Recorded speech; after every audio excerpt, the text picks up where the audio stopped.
Bonjour à tous, ravi de vous retrouver pour un Facecam, pour un Twitch et un live de quelques minutes, dizaines de minutes. On peut même passer des heures, je pense, sur ce sujet tellement il est important, central pour le ministère de l'Intérieur, mais dans notre démocratie. On parle aujourd'hui des élections, de l'organisation des élections, avec deux de nos experts qui nous font la joie d'être présents.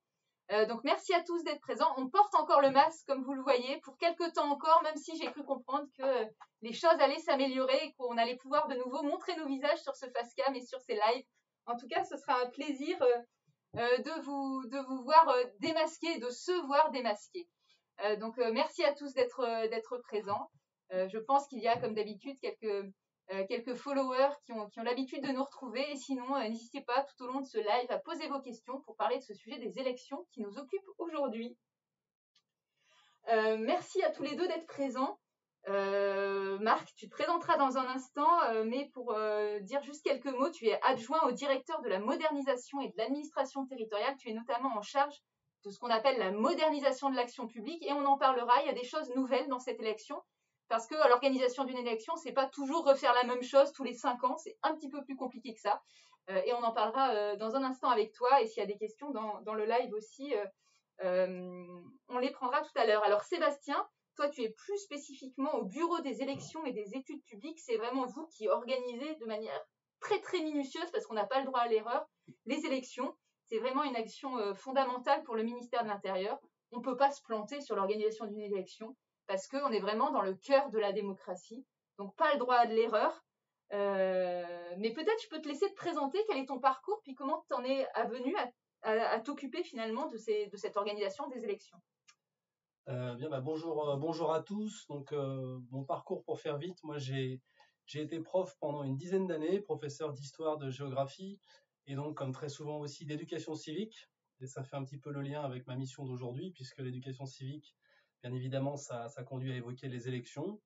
Donc, je suis haut fonctionnaire au ministère de l'Intérieur. Donc, dans ce cadre-là, j'ai été en poste à la fois en territorial et en administration centrale. J'ai été en poste à Clermont-Ferrand, dans le Puy-de-Dôme, et à La Réunion, en Outre-mer, et où j'ai connu d'ailleurs les élections présidentielles de 2017. Et aujourd'hui, donc en 2022, je suis au bureau des élections pour préparer celles qui arrivent au mois d'avril.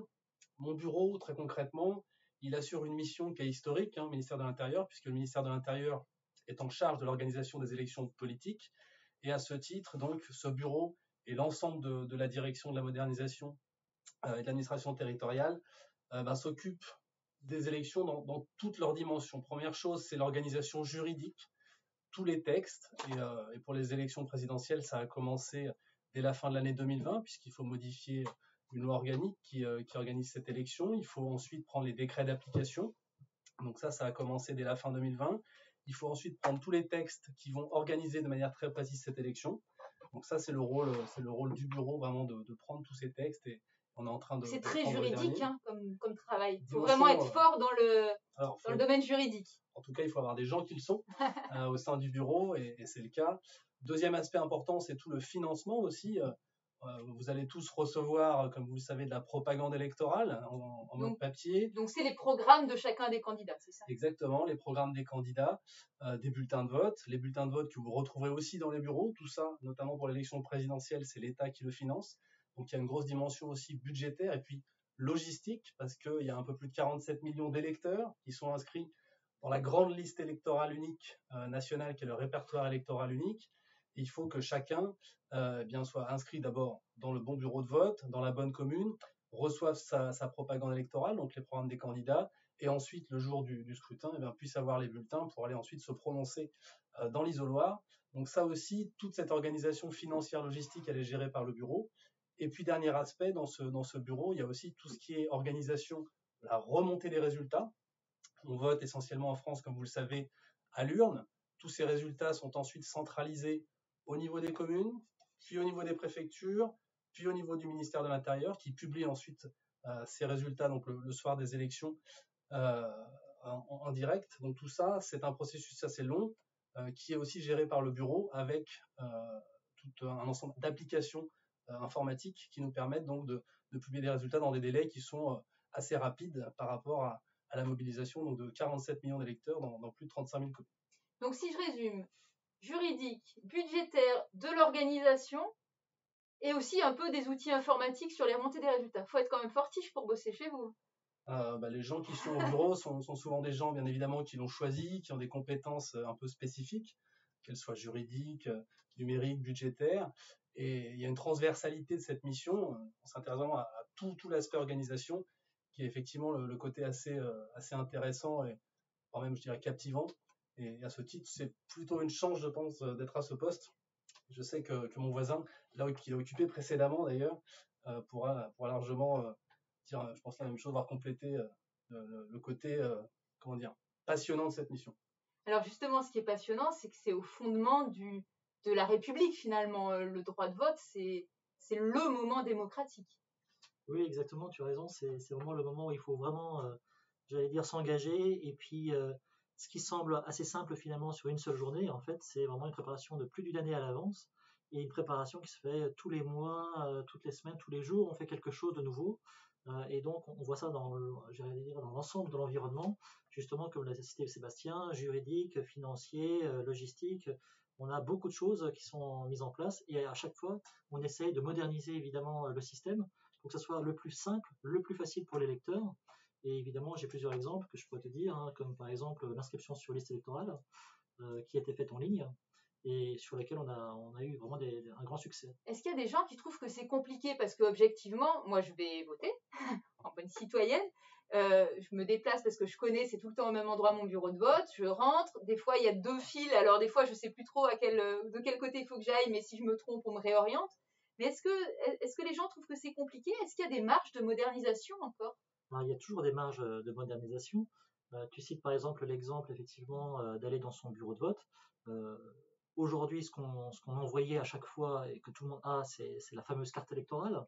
Et sur la carte électorale, en fait, tu avais l'indication de ton bureau de vote et aussi du numéro de bureau dans lequel tu allais. C'est marqué sur la carte d'électeur. C'est marqué sur la carte d'électeur, tu as l'adresse du bureau de vote et tu as aussi ton numéro de bureau. Parce que parfois, dans les grandes villes, évidemment, il y a plusieurs bureaux de vote dans le même endroit. Donc tout ça, j'allais dire, c'était uniquement sur papier. Et là, par exemple, on a mis en place une application avec la DILA, les services du Premier ministre, qui s'appelle Interroger sa situation électorale. Alors ça, c'est intéressant parce qu'il y a peut-être des gens qui sont dans cette situation et qui ne savent pas où ils sont inscrits, c'est ça? Exactement, en fait. Voilà, tout à fait. Donc tu mets tes noms, prénoms, le lieu où tu présumes être inscrit, et si tu as rempli l'ensemble des cases, ensuite il va te dire, voilà, vous êtes bien inscrit à telle commune, et voici l'adresse, voici le lieu, voici le numéro de bureau, voici votre numéro national d'électeur, on en reparlera de ce numéro national d'électeur qui est important aussi. Donc ça permet de vérifier qu'on est bien inscrit et de nous donner l'adresse si on... Exactement, exactement. Tu remplis l'ensemble des cases. Alors ça, c'est sur quel site internet qu'on peut retrouver Interroger sa situation électorale. Donc tu tapes ça sur un moteur de recherche. Interroger sa situation électorale. Voilà, et tu vas trouver tout de suite le lien.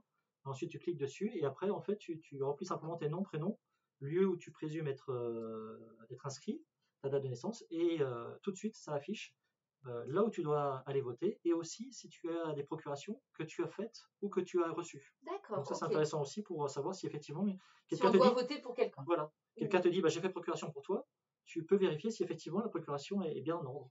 Et bien validée. Donc ça, c'est un outil de modernisation que vous avez mis en place pour faciliter les démarches et pour mieux informer les citoyens voilà, sur leur exactement, situation. tout à fait, absolument, et ça marche très très fort, hein, puisqu'on a eu une fréquentation vraiment exponentielle. Ces derniers jours, ça s'est monté vraiment en flèche, hein. On est monté à près de 500 000 consultations en une seule journée, donc on voit que c'est vraiment très très regardé ces derniers jours. Alors, on vous a mis le lien dans le chat, comme ça, vous pouvez la voir. Et j'ai bien vu, Anonator, ta question, mais comme elle est spécifique, on la prendra dans un petit moment si ça te gêne pas.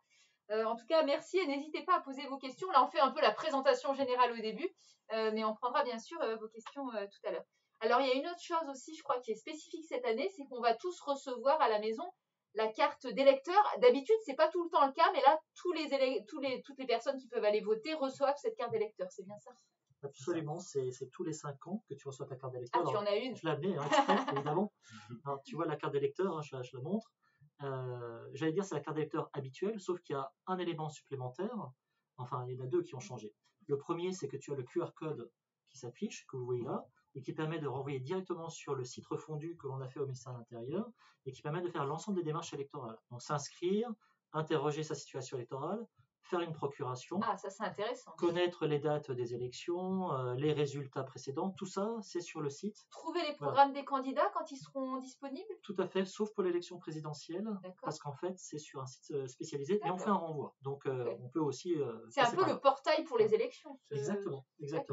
Et tu as à l'intérieur une chose qui a changé aussi de manière importante, c'est ce qu'on appelle, alors je le montre. Bon, on voit rien, mais on Ouais, te croit. ok. C'est ça. Tu as ce qu'on appelle le numéro national d'électeur. Et ça, c'est très important aujourd'hui, puisque pour faire ta procuration, on va te le demander. Voilà. Et ça te permet de faire ta procuration en ligne. Et c'est un point important aussi à réaliser. Alors, est-ce que tu peux justement nous parler des procurations? Parce qu'il y a eu différentes règles par le passé. Est-ce qu'on peut en faire une ou plusieurs? Est-ce qu'il faut que la personne habite la même commune ou même le même bureau de vote? Qu'est-ce que c'est la règle aujourd'hui que les gens comprennent bien? Alors, tu as parlé de modernisation, c'est exactement ça. Aujourd'hui, on a fait ce qu'on appelle la déterritorialisation des procurations. La déterritorialisation des procurations. Oui, c'est pas facile, dur à dire. C'est pas facile. En fait, aujourd'hui, enfin avant, lorsque tu voulais faire une procuration, tu pouvais le faire seulement que pour une personne qui est dans la même commune que toi. Et ça, c'était évidemment parce qu'on ne pouvait pas contrôler au niveau national qu'il n'y avait pas des procurations pour plusieurs personnes et dans plusieurs endroits. Aujourd'hui, on a ce qu'on appelle le répertoire électoral unique, qui est une base où il y a l'ensemble des électeurs de France, donc les 47 millions, et donc on peut contrôler si effectivement il n'y a pas plus d'une procuration par personne. Donc, parce que le principe général, c'est que c'est une procuration maximale par personne, avec des dérogations particulières si on est à l'étranger. Enfin, le principe, c'est 1. Après, il y a quelques dérogations. Et donc, puisqu'on a ce système général, lorsque M. Dupont s'inscrit fait une procuration, on va vérifier si effectivement M. Dupont n'a pas fait d'autres procurations. D'accord. Voilà.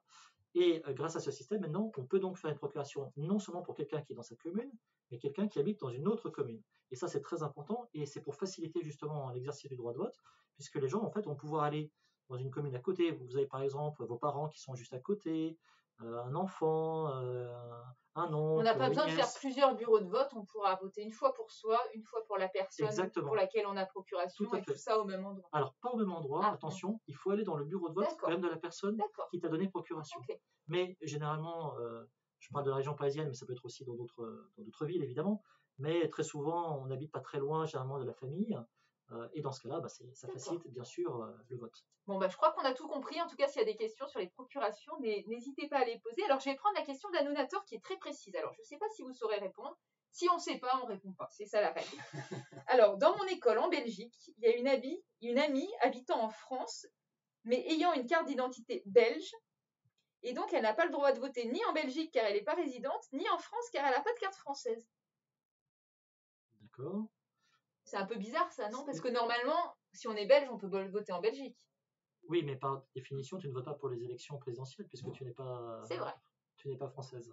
Donc ça, c'est le problème des résidents étrangers. Et peut-être sans répondre à ces questions, Anunator, parce qu'elle est quand même très compliquée, est-ce qu'on peut faire un petit focus sur les Français qui sont à l'étranger? Parce que comment ils votent, c'est par le réseau des ambassades et des consulats? Tout à fait, absolument. Hein. Les consulats donc, vont également ouvrir j'allais dire des bureaux de vote. Et donc, ces personnes vont voter directement dans les urnes qui sont mises dans les consulats, les ambassades, comme d'habitude en fait. Voilà. Ils votent le même jour que nous? Ou il y a des adaptations en fonction des décalages horaires? Alors, ils votent le samedi ou le dimanche, ça dépend des territoires. Pour l'élection présidentielle, pour la partie des Français de l'étranger qui sont sur le continent américain, ils voteront le samedi. Et le reste des Français de l'étranger, donc Afrique, Asie, Océanie, eux voteront le dimanche comme tous les autres. La particularité, c'est simplement qu'ils sont inscrits sur des listes qu'on appelle des listes électorales consulaires. Donc à ce titre, c'est 1,4 million de concitoyens donc, qui sont inscrits sur ces listes-là, donc résidant à l'étranger. D'accord, ok. Et les ultramarins, c'est pareil, ils votent un petit peu en décalé compte tenu des fuseaux horaires, c'est ça? C'est exactement ça. Pour l'élection présidentielle, donc, qui en métropole a lieu le 10 et le 24 avril, pour nos concitoyens ultramarins des Antilles, de la Guyane, de Saint-Pierre-et-Miquelon et de la Polynésie française, ce sera le samedi 9 et donc le samedi 23.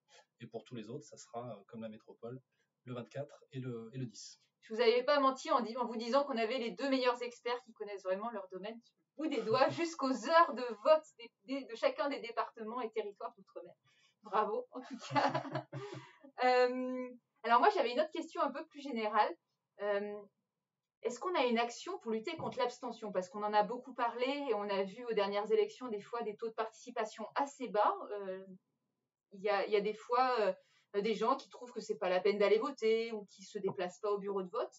Est-ce que nous, au ministère de l'Intérieur, on a une action pour vraiment inciter au vote et dire aux gens inscrivez-vous, ça sert à quelque chose, c'est utile de donner son avis en société, de désigner ses dirigeants. On mène des campagnes, je crois. Exactement. Donc, ce qui est important d'abord, c'est la campagne de communication. Donc, il y a des campagnes de communication qui ont commencé depuis le 22 février. Alors, d'abord, on se focalise d'abord sur l'inscription sur liste électorale, puisque c'est la pleine période. Et l'inscription en ligne s'est terminée hier soir. L'inscription papier se termine vendredi. Et ensuite, on bascule sur une autre communication, qui est une communication plus justement sur la procuration, parce que c'est important la procuration aussi pour les personnes qui ne vont pas se déplacer. Et ensuite, sur l'incitation au vote, parce que ça aussi, évidemment, c'est le point capital. Généralement, les gens viennent bien voter aux élections présidentielles, ils votent pas mal non plus aux élections législatives, mais évidemment, on fait une campagne de communication, j'allais dire, assez large pour favoriser la participation, surtout après les taux qui ont été assez décevants pour les élections départementales et régionales. Donc la première étape, c'est être bien inscrit sur les listes. On peut vérifier si on est inscrit avec le lien que vous avez en URL. Si on n'est pas inscrit, il reste demain pour s'inscrire encore, c'est le dernier jour. Dernier carat. Et il faut aller en mairie, c'est ça? Et il faut aller en mairie. Donc en fait, ce que tu dois faire, le plus simple, c'est que tu prends un CERFA papier, qu'on trouve aussi en ligne, qu'on peut éditer en ligne, et ensuite tu le remplis et tu te précipites à la mairie parce que malheureusement, avant l'heure de fermeture. Avant l'heure de fermeture de la mairie, pour pouvoir déposer ton CERFA à la commune dans laquelle tu es inscrit pour pouvoir voter pour les prochaines élections présidentielles. Sinon, eh ben, écoute, ça sera pour les prochaines élections législatives si tu le fais un peu trop tard. Donc, première étape, l'inscription. Deuxième étape, il faut y aller parce que c'est important pour la démocratie. On ne peut pas râler, on ne peut pas critiquer si on n'a pas été voté. Voilà. Et si on ne peut pas parce qu'on a un déplacement professionnel, une maladie, quelque chose qui nous empêche, des vacances, c'est pas interdit, quelque chose qui nous empêche d'être présent et d'aller voter le jour du vote. Donc le 10 avril, le 24 avril, on fait une procuration et tout ça, ça peut se faire en ligne aussi. Tout à fait. Sur ce site qu'on vous remet en URL aussi, élection.intérieur.gouv.fr. Alors on a deux questions. On parlait tout à l'heure des mairies et justement il y a quelqu'un dans le chat qui nous dit comment se coordonne le ministère de l'Intérieur avec les mairies pour organiser l'élection, parce que c'est vrai, c'est souvent des établissements municipaux, des écoles ou des mairies où se déroule le vote. En fait. Alors le premier élément à bien avoir en tête, c'est qu'on s'appuie en fait au ministère de l'Intérieur sur tout un réseau. Dans les départements, dans chaque territoire en Outre-mer, il y a une préfecture. Et le rôle de cette préfecture, c'est de décliner tout ce que j'évoquais tout à l'heure, les textes, le budget, les enjeux de récupération des résultats, des procès-verbaux qui sont dressés dans chaque bureau de vote. Et les préfectures, au niveau de chaque département, elles vont animer le réseau des communes. Il faut savoir que les maires, chaque maire, il est, dans le cadre des élections, représentant de l'État, enfin agent de l'État. Il agit dans le cadre de pouvoirs qui lui sont délégués par l'État pour organiser l'élection. Son rôle, bien évidemment, c'est de s'assurer que tout ça se passe bien, c'est de s'assurer que les bureaux de vote donc, sont ouverts et qu'ils sont équipés de manière correcte avec les tables, avec les isoloirs, avec les urnes, bien évidemment, tout le matériel qui va avec. Et donc, les maires, dans le cadre de ces fonctions-là, ils agissent vraiment en concertation étroite et l'ensemble des consignes que j'évoquais tout à l'heure, qui sont élaborées au ministère de l'Intérieur à Paris, elles sont ensuite envoyées dans chaque préfecture et ensuite, bien évidemment, tous les maires les reçoivent, les appliquent. Et il y a une interaction permanente. Depuis, Marc évoquait tout à l'heure le fait qu'on prépare les élections très en amont. On a des questions qui remontent, qui font l'objet d'échanges au niveau local. Parfois, quand la préfecture n'a pas la réponse, elle s'appuie sur Paris pour avoir une réponse et une vision globale. Et ensuite, c'est relayé au maire. Donc, il y a vraiment tout un réseau, le ministère, les 106 préfectures ou hauts commissariats en Outre-mer et les 35 000 communes, tout ça contribue à l'organisation des élections. Le jour du scrutin, c'est ce qui est visible, mais ensuite, il y a toute la phase amont, également toute la phase aval, parce qu'il y a aussi des choses qui suivent après une élection. C'est pas le soir des résultats que tout est fini dans le travail que mène le bureau des élections, que mènent les préfectures et que mènent les communes. Donc, c'est toute cette chaîne-là qui est mise en branle pour organiser ce grand moment démocratique. Donc les maires et les conseillers municipaux dans leur ensemble qui sont très mobilisés, la coordination des préfectures et, cerise sur le gâteau, le ministère de l'Intérieur et ton bureau des élections que tu évoquais. J'espère qu'on a répondu à la question, mais peut-être justement pour continuer sur ces relations avec la mairie, est-ce qu'on peut évoquer ensemble ce qui se passe finalement le jour J, de l'ouverture à la fermeture, comment ça se passe? Déjà, à quelle heure ça ouvre? C'est tôt, je crois, pour ceux qui 8 heures. travaillent un peu tôt. C'est 8 heures. 8 heures le dimanche matin, Eh oui. Il y a partout en France. une règle générale, c'est 8h-19h 8h-19h. voilà, avec la possibilité, et c'est le cas notamment dans les grandes villes, de déroger D'aller un peu plus tard, un c'est peu ça? plus tard, pas au-delà de 20h, puisque D'accord. 20h c'est le moment où Des résultats. tout est clos et où on commence à dépouiller, enfin certains commencent en amont bien évidemment.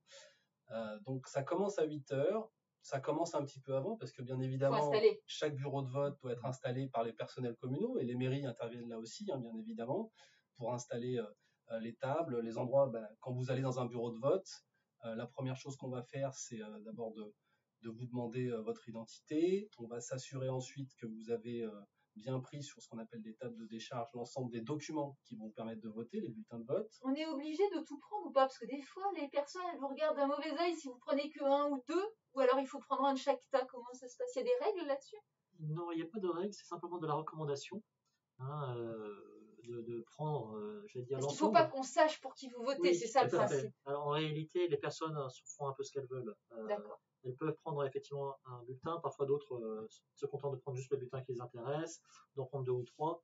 Voilà, c'est vraiment au libre choix. Ce qui est important surtout, c'est que les électeurs se sentent libres. C'est ça qui est important, c'est qu'ils se disent, tiens, je vais dans ce bureau, j'ai aucune influence. Et c'est pour ça que si vous regardez bien la table de décharge, il y a des tas qui sont de la même hauteur pour tous, pour pas influencer. Parce qu'on se dit, tiens, celui-là, il a beaucoup baissé, donc c'est celui-là qu'il faut voter, par exemple. Ça va jusque-là. Ça va jusqu'à là. Et la deuxième chose, c'est que tu remarqueras aussi que les personnes ne t'incitent pas à prendre, en fait. Tu viens, c'est toi qui prends les bulletins de vote, c'est jamais quelqu'un qui te les donne. Donc c'est toi qui fais l'acte, et c'est toi qui te sens libre de prendre ou pas ces bulletins de vote. Il ne faut surtout pas que quelqu'un t'incite à faire quelque chose. Et c'est le président du bureau de vote qui doit veiller à tout ça ou qui briefe les personnes qui laissent cette liberté, qui organise bien. C'est lui qui est responsable de toute l'organisation de cette journée, ce qu'on appelle, alors je vais utiliser un terme administratif, hein, mais des pouvoirs de police, entre guillemets, c'est-à-dire que tout ce qui se passe dans le bureau de vote relève de son autorité. Et donc, une fois qu'on a fait ce choix, qu'on prend les bulletins, bien évidemment, on passe par l'isoloir. Et ensuite, c'est le moment où on va pouvoir procéder au vote, une fois qu'on a vérifié que la personne est bien inscrite sur la liste électorale. Et puis, on signe la liste d'émargement. Et ensuite, il est procédé au vote. C'est l'enveloppe dans l'urne et le à voter que l'on connaît bien. Et la petite signature. Alors, c'est obligé, par contre, d'aller dans l'isoloir. On est d'accord. On ne peut pas le faire la... à l'extérieur. Ça, c'est interdit. C'est la même chose, c'est une recommandation. On ne peut D'accord. pas obliger quelqu'un à dire non, votre bulletin n'est pas valable parce que vous n'êtes pas passé par l'isoloir. D'accord. On ne peut pas, ce serait. Mais le chemin normal, c'est d'aller. On prend ce qu'on veut, on va dans l'isoloir, on vote dans la confidentialité. Tout à fait. Et après, on va déposer. Pour nous, c'est important parce que c'est le moment où l'électeur est seul et peut se déterminer sans aucune influence extérieure. C'est pour ça que nous, c'est un moment, j'allais dire, solennel. Hein, sacré un peu, où justement la personne est face à elle-même et c'est elle qui décide en toute son âme et conscience pour qui elle va voter et qui va diriger, par exemple, la République pour les 5 prochaines années, qui va le représenter pour les députés. Donc c'est un moment un peu important où justement toutes les personnes extérieures qui l'ont influencé, qui ont dit vote pour ci, vote pour ça, etc. Là, il est tout seul et c'est lui qui fait le choix. C'est passionnant, moi je trouve. J'espère en tout cas que ça vous intéresse beaucoup aussi. Donc ça, c'est le parcours type jusqu'à l'isoloir. Et puis après, on rentre chez soi. Et tout ça, ça s'enchaîne durant toute la journée. Je pense qu'il y a des relèves aussi. C'est les mêmes personnels qui font toute la journée ou ils se relaient pour tenir les bureaux de vote? Alors normalement, c'est toujours la même personne. C'est toujours la même personne. Tu as le président qui doit tenir le bureau de vote pour l'ensemble. En fait, ils sont 4. Tu as toujours ce qu'on appelle le président, qui est généralement le maire ou un adjoint au maire. Et ensuite, tu as les assesseurs qui généralement sont des représentants des partis politiques ou des candidats. Et tu as aussi ce qu'on appelle un secrétaire. Donc, ils sont 4. Et tu remarqueras aussi qu'ils ne sont pas toujours tous présents. Parfois, ils ne sont que 3. Parce que justement, il veut prendre un café, il veut se reposer un peu. Voilà. C'est pas le bagne. Exactement. Voilà. Donc, il y a des personnes comme ça qui sont là. Et en plus, tu as parfois des délégués, des candidats qui sont en plus présents et qui observent, qui regardent si tout se passe bien. Parce qu'évidemment, si tu vois quelque chose qui ne se passe pas bien, ton droit comme électeur, que tu sois dans le bureau ou pas dans le bureau, tu peux dire, moi j'ai vu quelque chose qui ne va pas et je veux l'écrire. Donc tu peux à tout moment venir écrire sur le procès-verbal en disant, j'ai observé par exemple que les personnes ne vont jamais dans les isoloirs, ou alors qu'on donne les bulletins, ce qui est interdit. Qu'on m'a influencé. Oui, ou que quelqu'un est venu et a commencé à réclamer. Voilà, c'est ça. Donc tu peux dire tout ce qui s'est passé comme incident et ça sera pris en compte ensuite par le juge de l'élection lorsqu'il regardera ce qui s'est passé. On en parlera peut-être tout à l'heure du Voilà. juge et du contentieux. Alors, tout ça, ça nous mène jusqu'à 19h, la fermeture du bureau de vote, ou 20h si on fait partie des grandes villes où c'est 20h. Qu'est-ce qui se passe à la clôture? Déjà, on ferme physiquement le bureau, on ferme les portes à 20h ou à 19h, c'est ça? Exactement. Tu fermes le bureau. Tu constates matériellement qu'à 19h ou à 20h, il n'y a plus personne. S'il y a encore des personnes qui veulent voter, dans ce cas-là, tu mets une barrière derrière la dernière personne à 19h. Comme ça, ils peuvent finir de voter. Tous ceux qui se présentent avant 19h, Voilà. même s'il y a encore un peu d'attente, Oui, ils sont voilà. pris en compte. Ils sont pris en compte. Et puis après, écoute, tu as les clés. Alors ça aussi, vous regarderez peut-être une urne un jour. Il y a aussi 2 clés. Parce qu'il y a 2 serrures. Il y a une clé qui est détenue par le président du bureau de vote et une deuxième clé qui est détenue par l'assesseur, par un des 2 assesseurs.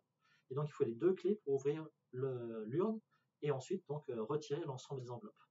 Tout ça, ça peut paraître des fois un petit peu, désuet, mais en fait, c'est vraiment le cœur de la démocratie. C'est plein de petites choses pour vérifier qu'on n'altère pas la sincérité du scrutin et que tout fonctionne bien démocratiquement. Voilà, et c'est pour ça que l'urne est toujours sous la vision de l'ensemble des personnes. Tu as toujours toutes les personnes du bureau de vote qui regardent, mais aussi les électeurs. Donc c'est pour ça que au moment où on arrête le bureau de vote, il y a toujours les électeurs qui peuvent rester présents pour voir ce qui se passe. Parce que justement, il faut qu'on puisse observer, que des personnes extérieures puissent regarder ce qui se passe, jusqu'au moment où on ouvre les enveloppes et on décompte et on affiche le procès-verbal. Donc en fait, il n'y a pas d'interruption. Je vote, je dépouille, je mets sur le procès-verbal, je mets ce qu'il y a eu comme résultat, je proclame devant l'ensemble des électeurs, et c'est les électeurs qui contrôlent que tout se passe bien. Alors justement, à 19h ou 20h, hop, on ferme le bureau et on va procéder au dépouillement. Et pour dépouiller, on a souvent besoin de citoyens comme vous et moi qui vont donner un coup de main au dépouillement. Ça, moi, quand j'étais enfant, mon père m'amenait voir ce moment-là et lui, il dépouillait, moi, je regardais. Comment ça se passe, ce moment fort du dépouillement? Alors là, on fait appel à ce qu'on appelle des scrutateurs. Des scrutateurs qui fonctionnent par groupe de 4 et qui vont donc procéder au dépouillement, donc ouvrir les enveloppes, décompter les bulletins. Il est possible aussi pour les électeurs d'assister aux opérations de dépouillement. Alors, pendant la période très spécifique qu'on vit maintenant depuis 2 ans de la crise sanitaire, il y a un nombre limité ou par roulement de citoyens qui peuvent assister à ces opérations électorales, mais en tout cas, la publicité du dépouillement, c'est là aussi une condition très importante. Comme on peut voir l'urne toute la journée, on assiste au dépouillement. Une fois que le décompte est fait, on inscrit sur le procès-verbal, et dans chaque commune de France, dans chaque bureau de vote, il y a un procès-verbal qui est rédigé en double, où on inscrit le nombre de voix par candidat, où on inscrit le nombre de bulletins nuls, le nombre de bulletins blancs, et ensuite, effectivement, comme le disait Marc, on proclame ces résultats. À haute voix? À haute voix devant l'ensemble des personnes qui sont présentes. Il faut également afficher ces résultats. Et ensuite, dans la soirée, ce qui se passe, peut-être pour continuer sur cette chaîne, ces résultats remontent à la mairie. Dans les petites mairies, ils remontent directement à la préfecture. La préfecture, elle prend l'ensemble des résultats, elle les fait remonter à Paris. Et ensuite, au cours de la soirée, le dimanche soir, si vous êtes devant votre télévision le 10 avril, vous allez voir des chiffres qui progressivement, au sein du ministère de l'Intérieur, s'affichent avec 40% des résultats, 50%, 60% des résultats. Et vous voyez l'ensemble des résultats. Ça s'affine au fur et à mesure de la soirée, au fur et à mesure qu'on compte les bulletins. C'est ça. En fait, à 20h, ce que l'on voit, ce sont des résultats qui sont issus des instituts de sondage, puisqu'il faut le temps, bien évidemment, que le dépouillement se fasse partout en France. Mais à partir de 22-23h, les chiffres consolidés du ministère sont à peu près fiables. Ils sont fiables assez vite, en réalité, mais pour les consolider, il faut attendre la fin de la soirée électorale. Et c'est ces chiffres-là que vous découvrez le lendemain dans la presse, qui sont les chiffres officiels du ministère de l'Intérieur. Alors, on a une question dans le chat qui est comment, quand on est un citoyen, on peut consulter ces résultats en soirée électorale? C'est quoi le meilleur canal? Est-ce que c'est la télé? Est-ce que c'est les réseaux sociaux? Est-ce qu'il y a un site officiel? Oui, tout à fait. Il y a un site officiel, effectivement, de résultats des élections sur le site du ministère de l'Intérieur, donc ça sera affiché. Et tu peux, dès 20h, en fait, commencer à regarder les résultats alors, de la France entière. Mais tu peux aussi très bien te dire, tiens, moi j'habite dans la commune de Trifouille-les-Oies. Bien, dans ce cas-là, je regarde cette commune. Juste ma commune, c'est possible. Quand c'est dépouillé, quand c'est officiel, ça apparaît dans le... Tout à fait. Donc, soit c'est dépouillé à 20h, et dans ce cas-là, c'est parfait, tu as déjà les résultats. Soit tu attends un petit peu, parce qu'effectivement, j'ai dit, les résultats ne sont pas encore arrivés. mais dès qu'ils arrivent, tu peux les regarder. Et on peut te dire aussi si on a déjà tout dépouillé ou s'il reste encore une partie à dépouiller. Donc voilà, on a vraiment la vision globale des résultats. Alors ce site, c'est le site du ministère de l'Intérieur. Tout à fait. Intérieur.gouv.fr. Voilà. Et je pense que sur nos réseaux sociaux aussi, on renverra l'URL et le lien. Donc voilà comment consulter les résultats. Mais je ne savais pas qu'on pouvait aller jusqu'au niveau de la commune. Ça, c'est vraiment intéressant pour le coup. Je ne vais pas prendre la question sur Douglas, hein, vous m'excusez, est-ce que Douglas pourra voter? Mais elle nous fait rire quand même, alors on en parle. Ah, j'ai une trop grosse patte. On en rit quand même, pardon. J'ai une question très sérieuse qui nous amène à parler aussi du contrôle de tout cela et des recours. J'ai une personne qui dit quelles sont les relations avec le Conseil constitutionnel. Alors, comment ça se passe justement? Comment on est contrôlé? Est-ce que ça va possiblement jusqu'au Conseil constitutionnel à un moment donné? Alors, l'élection du président de la République, elle a cette particularité que c'est vraiment le Conseil constitutionnel qui contrôle l'ensemble des opérations électorales, et y compris d'ailleurs les textes que j'évoquais tout à l'heure qui servent à organiser cette élection, ils font tous l'objet d'un avis formel du Conseil constitutionnel. C'est au titre, ça c'est inscrit dans la Constitution, c'est son article 58 qui prévoit ces pouvoirs de contrôle du Conseil constitutionnel. Du coup, l'ensemble de la chaîne est vérifié, et d'ailleurs, si vous suivez un petit peu l'actualité, le Conseil constitutionnel, en ce moment, il est en train de valider un certain nombre de parrainages, puisque pour se présenter à l'élection présidentielle, il faut franchir un seuil de 500 parrainages. Donc, il est là pleinement dans son rôle et en lien avec le travail que l'on fait nous, puisque sur cet exemple précis des parrainages, c'est des documents qui sont imprimés par le bureau des élections. Enfin, on demande à un prestataire de les imprimer. Ils sont ensuite envoyés dans les préfectures. À partir de la fin janvier, ils ont été envoyés à tous les élus qui peuvent parrainer, ce qu'on appelle présenter un candidat. Et ensuite, eh bien, les candidats reçoivent ces parrainages, le Conseil constitutionnel valide et contrôle l'ensemble de l'élection. Et très concrètement, les procès-verbaux qui font l'objet, donc, à l'issue du dépouillement de la remontée que j'évoquais, pour l'élection présidentielle, ils vont remonter dans les préfectures depuis les mairies, et des préfectures, ils vont être envoyés directement au Conseil constitutionnel. Et c'est le Conseil constitutionnel qui proclamera les résultats de l'élection.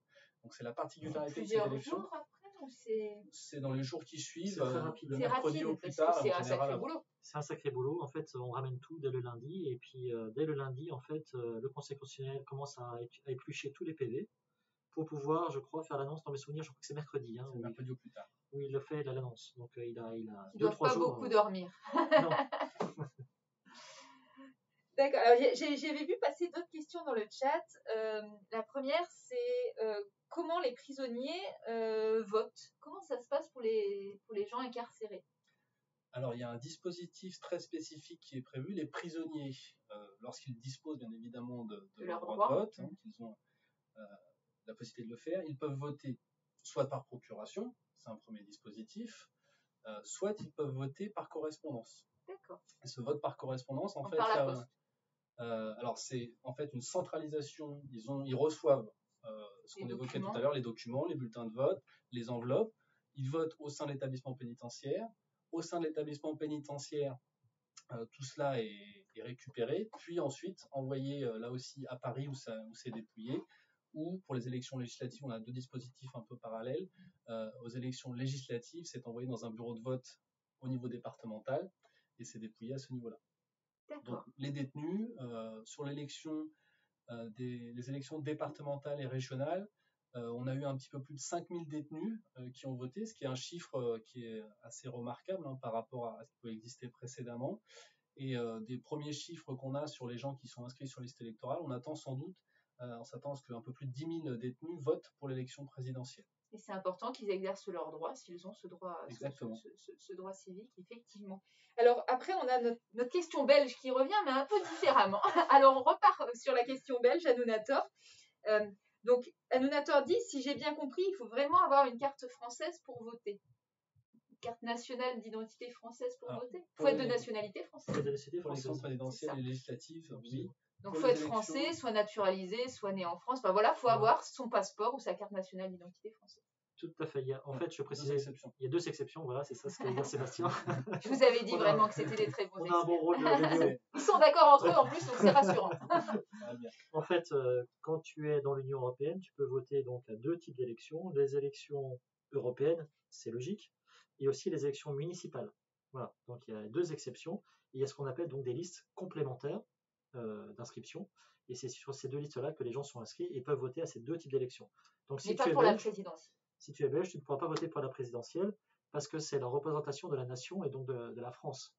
Par contre, pour d'autres types d'élections, là, par contre, tu pourras le faire, évidemment pour l'élection pour les représentants au Parlement européen, et aussi de manière dérogatoire pour pour les élections municipales, parce que là aussi, ils peuvent prendre des postes d'adjoints, enfin un certain niveau de responsabilité pour pouvoir aussi exercer quelques responsabilités au sein des municipalités.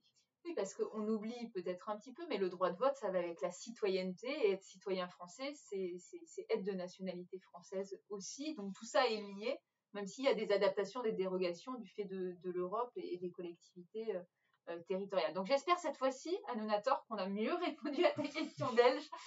En tout cas, merci de la poser, n'hésite pas à en poser d'autres au besoin. Alors on a une autre question très spécifique, j'habite le 60, donc si je ne me trompe pas, ça doit être l'Oise. Exactement. Ouf. Est-ce que je peux donner procuration à un ami en Nouvelle-Calédonie? Alors, moi, je dirais bien, mais je me trompe peut-être que sur le papier, tu as le droit, mais ça voudrait dire que c'est ton ami de Nouvelle-Calédonie qui devrait aller voter dans ton bureau de vote. Et là, ça se complique, je pense, vu le décalage horaire. C'est exactement ce que tu viens de dire. La possibilité est tout à fait offerte. Techniquement, c'est possible. Techniquement, c'est possible. Après, déjà, il faut regarder au niveau des horaires si c'est possible, hein, parce qu'effectivement, si on donne procuration en Nouvelle-Calédonie, il faut se déplacer en bureau. Je crois que c'est un petit peu compliqué. C'est un peu difficile. Mais je pense que tu as fait exprès avec ta question de nous poser une question très compliquée. Mais on n'est pas tombé dans le piège. Mais c'est possible. N'hésitez pas à vous poser vos questions parce que je pense que ce stream va bientôt se terminer. Donc voilà, si vous avez encore des questions, n'hésitez pas. On va vous remettre d'ailleurs dans le chat le site un petit peu en global, élection.intérieur.gouv.fr, qui vous permet de retrouver un petit peu toutes les informations. Moi, j'en ai peut-être encore une ou deux questions. On entend parler des fois du vote électronique ou de machine à voter. Est-ce que ça arrivera un jour? Est-ce que c'est de la science-fiction? Est-ce qu'on n'est pas encore prêt parce que c'est pas encore assez solide aujourd'hui? Qu'est-ce que vous en pensez de tout cela? Alors peut-être pour commencer sur les machines à voter. Les machines à voter, aujourd'hui en France, ça existe. On a 63 communes et ça représente à peu près 3% des 47 millions d'électeurs qu'on évoquait tout à l'heure. C'est comme un gros ordinateur ou comme une grosse borne? C'est ça, c'est une machine en fait qui permet de présenter les candidats, de faire le choix et puis finalement de voter sans qu'on ait l'équivalent de la procédure papier finalement classique. Et aujourd'hui, c'est quelque chose qui existe bien en France. Hein. On pense souvent que ça n'est pas le cas, mais on a beaucoup de communes dans le département des Hauts-de-Seine, par exemple, dans les Alpes-Maritimes, qui sont équipées de ces machines-là. La question en fait que ça pose... La machine, juste je me permets, elle est dans l'isoloir. Ça correspond, la machine permet d'isoler l'électeur et surtout elle garantit le secret de son vote puisque le décompte ensuite se fait sans savoir bien évidemment que la personne s'est prononcée pour tel ou tel candidat. L'avantage des machines à voter bien évidemment c'est que le dépouillement ensuite il est beaucoup plus rapide. Et oui, c'est l'ordinateur qui compte. C'est exactement ça. C'est pas mal. un des sujets, et peut-être que Marc pourra faire le lien avec le vote électronique, les machines à voter, en fait, on voit ce qui a pu se passer dans d'autres pays, notamment aux États-Unis, notamment au Brésil, où on peut avoir des personnes qui mettent en cause finalement le résultat. C'est de savoir quelle est la garantie de ce résultat, quelle est la confiance qu'on a dans le vote. Dans les opérations, la base de la démocratie, finalement, c'est la confiance que les électeurs vont avoir dans le résultat. Et ce sujet-là, sur les machines à voter, il explique qu'aujourd'hui, qu'en France, il y a un moratoire sur le développement des machines à voter qui date de 2008. C'est-à-dire que les communes qui en avaient... Ceux qui en avaient, c'est maintenu. Il n'y a pas de nouveau dispositif parce que sans doute qu'il faudrait faire évoluer les machines pour qu'on soit capable, si jamais des gens venaient à contester le résultat, de démontrer que le résultat est viable parce qu'on aurait en parallèle finalement un code barre, un ticket, quelque chose que chaque citoyen a et conserve à l'issue de son vote, lui permettant de prouver ensuite qu'il a bien voté pour un tel, ou en tout cas qu'on puisse décompter quelque chose sous format papier. Et ce qui fait le lien avec le vote électronique, en fait, l'enjeu, c'est un enjeu de sécurité informatique. Quand on dit vote électronique, ça voudrait dire, par exemple, dans l'imaginaire, c'est que on voterait de chez soi par Internet, par exemple. C'est ça que ça voudrait dire. Exactement, tout à fait. Dans ce cas-là, tu votes par Internet. Ce qui veut dire qu'on ne sait pas qui, évidemment, va voter. Enfin, si c'est bien ton vote sans influence. Dans un foyer aussi, on ne sait pas directement quelle dans les personne. Bon, voilà. Mais par contre, il peut y avoir des cyberattaques aussi. Absolument. Alors, ce qu'on attend surtout déjà, c'est ce qu'on appelle un niveau élevé de sécurité. hein, et ça, pour l'instant, on l'a pas encore, c'est en cours, et normalement, ça devrait être finalisé cette année, et ça peut D'accord. permettre aussi de faire des développements. Et puis, je vais te dire une chose, c'est qu'aujourd'hui, le vote électronique, il existe déjà en réalité, parce qu'on l'applique, par exemple, pour l'élection des députés des Français de l'étranger. D'accord, C'est une des ok. modalités de vote. Ça s'explique aussi par le fait que souvent, Parce quand qu'ils tu es sont dans un pays éloignés. très éloigné, pour te déplacer à l'ambassade ou au consulat, c'est très C'est compliqué, très difficile. Donc évidemment, les gens votent de manière électronique parce que ça leur facilite évidemment le vote et Donc l'exercice du vote. c'est pas que de la science-fiction, peut-être un jour ça arrivera chez nous. Ça existe déjà en Oui, réalité. Par contre, ça n'est pas généralisé et que je pense qu'il y petit aura un à débat petit. certainement important sur ce sujet parce qu'il faut qu'il y ait une vraie confiance de Mhm. l'électeur sur le La sujet du base de vote la électronique. République qui est du vote, c'est la confiance. Et donc Absolument. le jour où on aura de la confiance avec ce dispositif, on pourra y aller. Voilà. Et en attendant, bah, on travaille Absolument. pour arriver à cela. Bah, je pense que ce stream va toucher à sa fin. Si vous avez encore quelques questions, n'hésitez pas. Mais depuis tout à l'heure, je vois pas de nouvelles questions. Donc c'est qu'on a dû répondre à tout. Moi, peut-être, je voulais juste pour terminer, vous laisser la parole peut-être pour dire un petit mot à tous les agents en préfecture qui travaillent pour organiser ces élections. Parce qu'on l'a dit, il y a vous au niveau central, à la direction, au bureau des élections en particulier.